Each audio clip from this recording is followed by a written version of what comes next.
Hello friends, welcome to my YouTube channel maths Vidya classes. आज हम class 12 के vector topic का एनसीईआरटी का एक्सरसाइज 10.2 का क्वेश्चन सोल्व करेंगे, जिसमें हमारा फर्स्ट क्वेश्चन है compute the magnitude of the following vectors. जिसमें हमारे वेक्टर्स दिया हुआ है, 3 वेक्टर्स दिया हुआ है ए, बी एंड सी।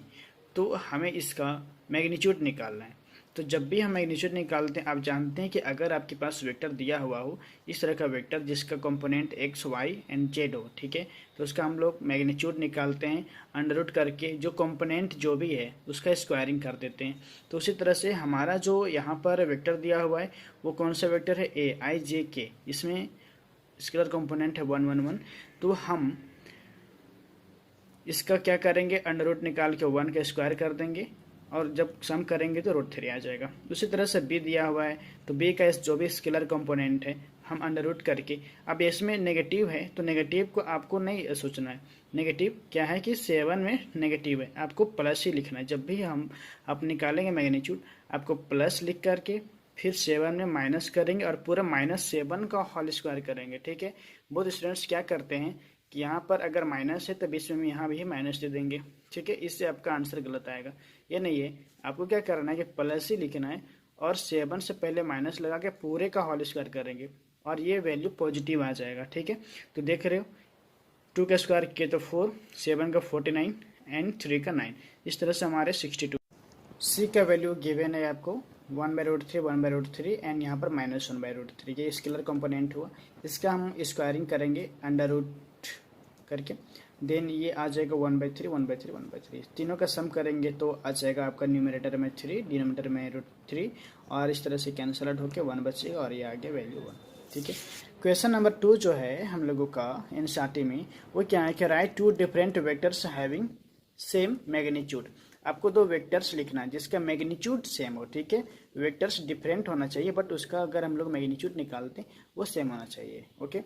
तो जैसे कि यहाँ पे 2 वेक्टर्स है, कोई भी 2 वेक्टर्स हम ले लिए हैं, ए लिए हैं i 2j + 3k और यहाँ पर भी -i -3j + 2k। ध्यान रखना फ्रेंड्स कि जब भी आप ऐसा 2 वेक्टर्स ले रहे हैं जिसका मैग्नीट्यूड आपको सेम करना हो, तो आप क्या करना है कि जो भी स्केलर कंपोनेंट है उसका वैल्यू सेम लेना। जैसे कि यहाँ 1 2 3 किए हैं, ठीक है, यहाँ पे देखो, यहाँ पर 1 है, यहाँ 3 है और यहाँ 2 है। मतलब आपको इन तीनों, जो आप फर्स्ट वेक्टर्स में जो वैल्यू लोगे, आपको सेकंड वेक्टर्स में भी वही वैल्यू लेना है। आप ऑर्डर चेंज कर सकते हो बट वैल्यू चेंज मत करना, ठीक है। नेगेटिव पॉजिटिव भी कर सकते, इससे कोई फर्क नहीं पड़ने वाला, हमको बस मैग्नीट्यूड सेम करना है। तो अब जो ए वेक्टर हम ले चुके हैं, ठीक है, उसका मैग्नीट्यूड निकालेंगे तो ये हो जाएगा 14। इसका भी बी वेक्टर का भी मैग्नीट्यूड निकालेंगे तो माइनस है, देखो -i है, दैट मीन्स कि स्केलर कंपोनेंट हुआ इसका 1 -1, तो हम -1 के स्क्वायर करेंगे। यहाँ पर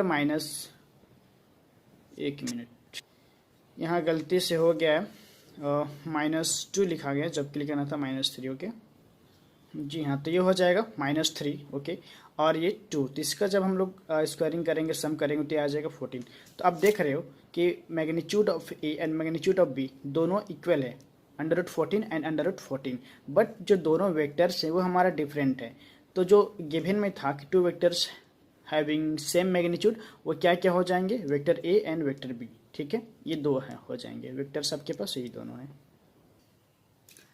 क्वेश्चन 3 पे आते हैं, जिसमें लिखा हुआ कि right 2 different vectors having same direction.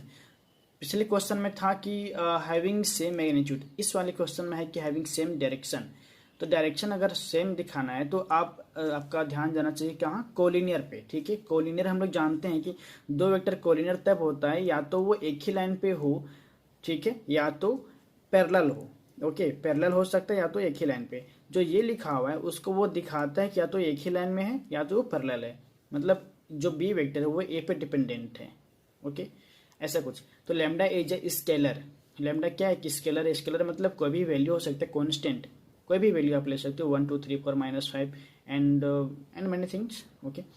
Late here as equal to, हम ये ले लिए हैं 1 ij k, ठीक है, जिसमें आप स्केलर कंपोनेंट है 1 1 1। अब हम जो बी वेक्टर लेंगे वो क्या होगा, इसी का स्केलर मल्टीपल में होगा, स्केलर मल्टीपल या तो आप 2 से मल्टीप्लाई करके लिखो या तो 3 से मल्टीप्लाई करके लिखो, किसी से भी लिख सकते हो। हमने 2 से किया है। अब 2 से किया तो जो हमारा ए वेक्टर था, ठीक है, आई जे के, उसका कोफिशिएंट में 2 2 2 है। देखो सब जगह सेम रहना चाहिए, कोई ऐसा डिफरेंट नहीं। अब यहाँ से कॉमन निकाल लो, 2 कॉमन निकाले तो क्या हो गया, 2 इंटू आई जे के। यहाँ पर वेक्टर लिखना छूट गया, वेक्टर या वेक्टर, ठीक है। तो ये आई जे के, और यही तो आई प्लस जे प्लस के का वैल्यू हमारा ए है, देख रहे हो। तो ये बी वेक्टर 2 इंटू ए आ गया, और यही तो होता है बी इक्वल टू जो लैम्डा क्या है, जो लैम्डा ए है, B equal to lambda A, यही तो होता है collinear, B equal to lambda A. जब भी ऐसा कुछ आपको वेक्टर्स दिखे तो ये क्या होता है, इसका डायरेक्शन सेम होता है, ठीक है। तो क्वेश्चन में हमारा क्या था, क्वेश्चन में हमारा ये था कि right 2 vectors having same direction. तो जो 2 वेक्टर्स होगा वो कौन कौन सा वेक्टर होगा, एक वेक्टर होगा ये, ठीक है, दूसरा वेक्टर होगा ये, ओके ओके। तो देखो जैसा कि यहाँ पर हम फिगर में बता चुके हैं कि जैसे 2 वेक्टर्स है यहाँ पर ए बी सी। अब ये ए से बी तक जो वेक्टर है वो क्या है, ए वेक्टर है, और ए से सी तक वेक्टर है वो क्या है, बी वेक्टर है, ठीक है ठीक है। तो जो बी क्या है, बी है ज्यादा बड़ा है, ठीक है, और ये है छोटा, ठीक है। तो बी जो होगा वो ए का 2 टाइम्स है, जो अभी यहाँ पर लिख चुके हैं वो। जैसे कि दूसरा फिगर है, ये क्या हुआ, ए हुआ 1 लाइन पे दोनों वेक्टर है। अभी देखेंगे कि दोनों डिफरेंट डिफरेंट लाइन पे वेक्टर्स, ए से बी तक एक है वेक्टर ए, और सेकेंड वेक्टर हम लिए हैं ए से सी तक। नाम हम यहाँ पर ए सेम ले चुके हैं, आप डिफरेंट भी ले लेना। तो अभी आप क्या देख रहे हो कि जो बी वेक्टर है वो ए से बड़ा है, ठीक है। तो अब हम नेक्स्ट क्वेश्चन पे आते हैं। नेक्स्ट क्वेश्चन है हमारा, find the values of X and Y so that the vectors 2i plus 3j and xi plus yj are equal. 2 vectors हैं, 2 वेक्टर्स दिया हुआ है, उसमें से आपको एक्स एंड वाई का वैल्यूज निकालना है। इस तरह से निकालना है कि दोनों वेक्टर्स आपका इक्वल हो जाए, ठीक है। एक्स और वाई का आपको ऐसा वैल्यू चाहिए जिससे दोनों वेक्टर्स सेम हो जाए। तो हम क्या जानते हैं कि 2 वेक्टर्स कब इक्वल होता है, 2 vectors are equal if and only if their corresponding components are equal. Corresponding components कहने का मतलब जो हमारा स्केलर कंपोनेंट होता है उसी को बोलते हैं कोरस्पॉन्डिंग कंपोनेंट, ठीक है। जैसे यहाँ पर 2 वेक्टर्स है 2i प्लस 3j एंड यहाँ पर xi प्लस yj। तो जो 2 का कोरस्पॉन्डिंग होगा ना x, ठीक है, कोरस्पॉन्डिंग मतलब i है, तो i का कोफिशिएंट और i यहाँ पर सेकेंड वेक्टर का i का कोफिशिएंट वही हो जाए कोरस्पॉन्डिंग, मतलब मुहा मुही बोल सकते हो, ठीक है ठीक है। यहाँ पर i वेक्टर छूट गया, i में वेक्टर लिखना, ठीक है।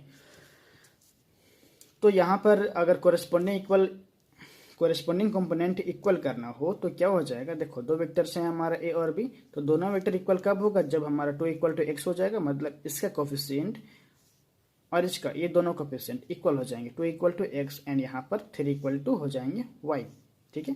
That means X is equal to 2 and Y is equal to 3। तो ये हमारा हो गया आंसर, ओके। नेक्स्ट क्वेश्चन है ये, find the scalar and the vector components of the vectors with initial point 2 1, point दिया हुआ 2 1 एंड टर्मिनल पॉइंट -5 7। तो क्या है कि अगर आपको अभी तक हम लोगों ने देखा उसमें वेक्टर्स आपको दिया हुआ रहता था, ठीक है। अभी यहाँ पर 2 पॉइंट्स दिया हुआ है, तो पॉइंट्स से पहले हम लोगों को वेक्टर्स के फॉर्म में लिखना है। तो पहले हम लोग क्या करेंगे कि वेक्टर्स के फॉर्म में लिख देंगे। तो let the points B P, एक का पॉइंट हम पी कंसिडर किए हैं, दूसरे पॉइंट को क्यू कंसिडर किए हैं। तो इस तरह से जैसे इसको बोलते हैं हम लोग क्या, पोजीशन वेक्टर। तो पी का जो पोजीशन वेक्टर होगा वो हो जाएगा ओपी। जो भी पॉइंट है ना, जैसे ये होता है कि इसको एक्स डायरेक्शन को रिप्रेजेंट करते हैं, वाई डायरेक्शन को रिप्रेजेंट करता है। तो यहाँ पर हो जाएगा क्या 2i, एक्स में होता है i और y में j, ठीक है। तो ये हो जाएगा 2i और यहाँ पर 1 है, तो 1 लिखने की कोई नेसेसरी नहीं है, तो आप सिंपली j लिखो।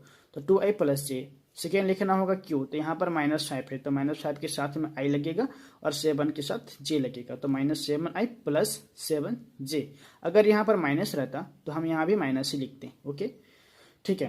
तो अब क्या करते हैं, यहाँ पर तो हम लोग इसका पोजीशन वेक्टर निकाले p का एंड q का, दैट मीन्स कि OP एंड OQ। अब क्या करना है कि हमको p से q तक, मतलब p से q, ठीक है, ये चाहिए p से q। हमको क्या चाहिए कि p से q वेक्टर चाहिए, ठीक है। तो p q अब हम निकालना चाह रहे थे, p q। तो p q कैसे निकालते हैं, पहले लास्ट में जाएंगे OQ, पी क्यू एक पोजीशन वेक्टर है, तो इसको कैसे निकालेंगे हम लोग, O Q minus O P, पहले लास्ट क्यू देन पी।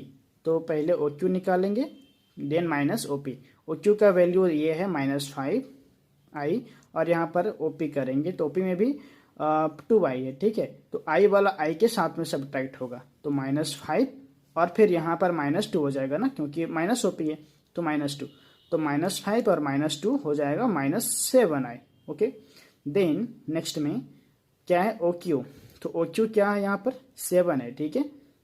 जे का कोफिशिएंट क्या है 7, और यहाँ पर जे का 1 है, तो 7 - 1 करेंगे तो हो जाएगा हमारा 6, ठीक है।